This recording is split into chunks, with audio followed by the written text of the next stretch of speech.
on integration strategy. Now in integration strategy, the company commits itself to adjacent businesses. The company commits itself to adjacent businesses and the company traverses across the entire value chain. The company traverses across the entire value chain. Now suppose a steel manufacturing company is there, or a petrochemical company is there, or a petrochemical company is there, or a chemical company is there. Now these are the process type of industries. Now process type of industries generally adopt integration strategy. Now process type of companies adopt integration strategy and the company traverses across the entire value chain. Now suppose steel manufacturing company is there. Now the company is manufacturing steel, so company either retreats itself to the source of raw material, or the company retreats itself to the source of raw material, or the company comes closer to the customer, that is selling products. So in integration strategy, the company is having presence at all the stages of the value chain. Two types of integration strategy is there. First type of integration strategy is horizontal integration and second type of integration strategy is vertical integration. We will come to that later on. First of all, let us understand when the company adopts the integration strategy. Now I will tell you that the company adopts integration strategy when the company is having a motto, that is transaction cost economics, that is make or buy decision. Now make or buy decision is very important. Now when the company looks at and does the calculation that cost of making the product as an input material for the company, at the input material for the company is cheaper as compared to buying the product from outside or outsourcing it, then the company enters into the manufacturing those inputs required for the business, and then the company is adopting an integration strategy. Company is adopting an integration strategy, and that is the backward integration. That is the backward integration, that is retreating to the source of raw material. Now suppose a steel manufacturing company is there. Now a steel manufacturing company acquires an iron ore mine. The steel manufacturing company acquires an iron ore mine. Then this is the approaching the customers, approaching the suppliers, and then the company is basically acquiring a raw material iron ore mine, and then the company is adopting a backward integration. Or the company is entering into marketing of product or service. Because why marketing is required? Because the cost of selling the product through intermediary is more than cost of selling the product at its own. So the company traverses itself across the entire value chain. The company traverses itself across the entire value chain, right from source of raw material to marketing of products and services. Now this is the integration strategy. Now I will tell you after this horizontal integration. Now horizontal integration, like a cat food manufacturing company is there. This company acquires a dog food manufacturing company, and then what happens? The company remains in the same business. The company remains in the same business, that is animal feed industry. So this type of integration is called as the horizontal integration. Horizontal integration. Now a luggage manufacturing company is there. Now a luggage manufacturing company acquires another luggage manufacturing company. The company becomes a bigger luggage manufacturing company, and the company gets the benefit of advantage of economies of scale and economies of scope. So the company gets the advantage of economies of scale. Why economies of scale? Because the fixed cost gets distributed over a large base of product and the cost per unit comes down. So the company gets the advantage of benefit of economies of scale. That is one thing. The company gets the advantage of benefit of economies of scope, because the same resource base is used for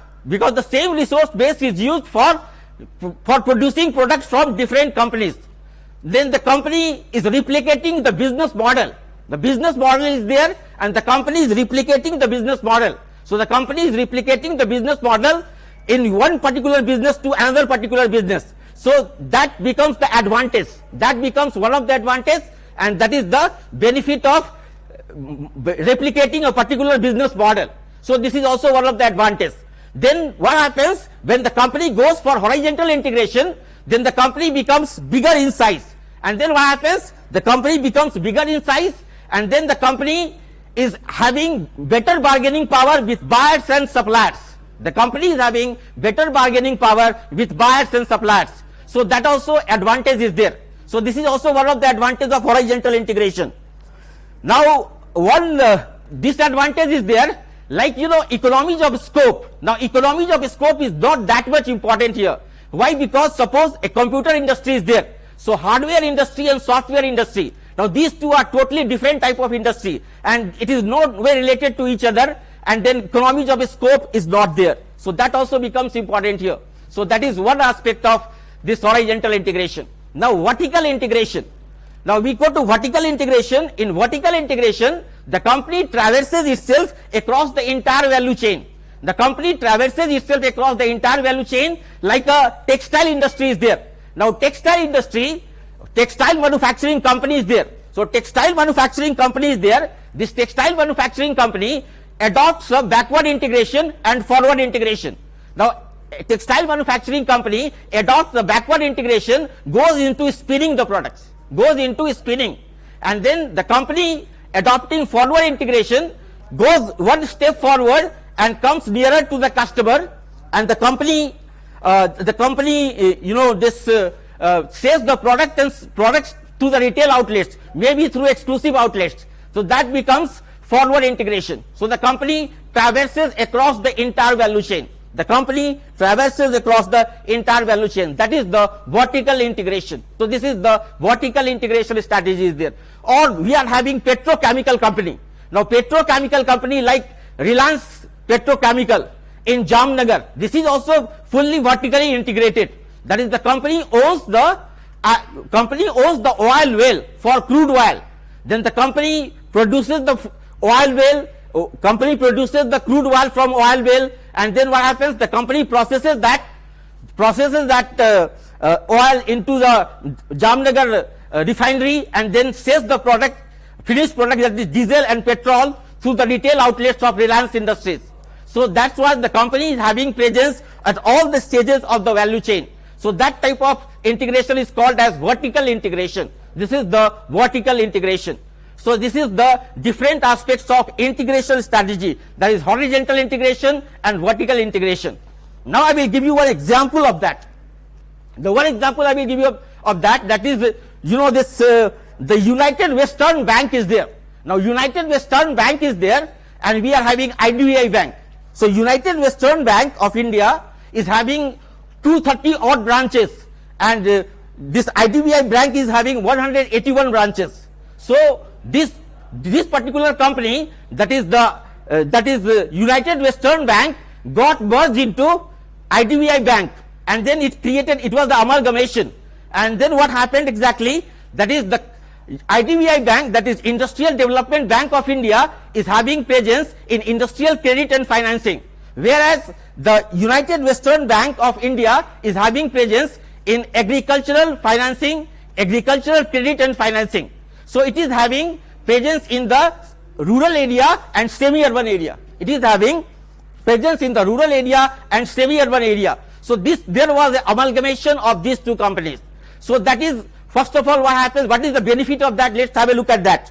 Now the benefit of that is this particular United Western Bank got amalgamated into IDBI Bank. So IDBI is having a more reach. That is, they become also active into this rural credit and financing, agricultural credit and financing in rural areas and semi-urban areas. So that becomes the benefit of that. That is what the horizontal integration example is there. That is the amalgamation of United Western Bank with the IDBI Bank of India. Now this is not just augmenting the physical size, but it is also able to augment the impact, the effectiveness of that particular organization. So that's what the integration strategy is. Now with this we will stop. In the next class we will take up diversification strategy. Thank you very much.